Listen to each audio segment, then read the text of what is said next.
మా తల్లిదండ్రుల గురించి 2 మాటలు చెప్పాలని నేను ఆశపడుతున్నాను. ఈ ప్రత్యేకమైన సమయం కావాలంటే మరలా రాదు. గత సుమారు 32-33 సంవత్సరాలుగా తాతయ్యతో కలిసి, తర్వాత తాతయ్య తదనంతరం ఈ ప్రాంతంలో ఎంతో నిస్వార్థంగా దేవుని ప్రేమిస్తూ దేవుని ముందు పెట్టుకొని ఈ యొక్క సంస్థను ముందుకు కొనసాగిస్తున్న మా తల్లిదండ్రులు బట్టి, మా తల్లిదండ్రులు అలాగే మా ఆత్మీయ తల్లిదండ్రులు బట్టి ఒక్కసారి చప్పట్లు కొట్టి దేవుని మహింపరుద్దామండి. హల్లెలూయా, హల్లెలూయా. దేవునికి మేము ఎంతగానో దేవుని స్తుతిస్తాం. మాకెంతో గొప్ప మాదిరిని దేవుడు ఉంచాడు. మా డాడీ చాలా గిఫ్టెడ్, చాలా టాలెంటెడ్, చాలా స్కిల్స్. మా మమ్మీకి కూడా చాలా గిఫ్టెడ్.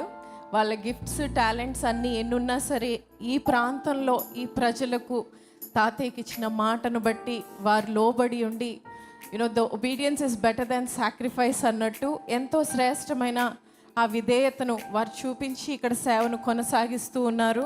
ఎన్నో అవకాశాలు, ఎప్పుడు మేము స్టేట్స్లో ఉండిపోతే బాగుండు డాడీ మమ్మీ అని అనిపిస్తుంటుంది, కానీ వారికి మాత్రం మనసంతా ప్రాణమంతా అంతర్వేదిపాలెం, ఇక్కడున్న సంఘం, ఇక్కడున్న పరిచర్య మీదే ఉంటుంది.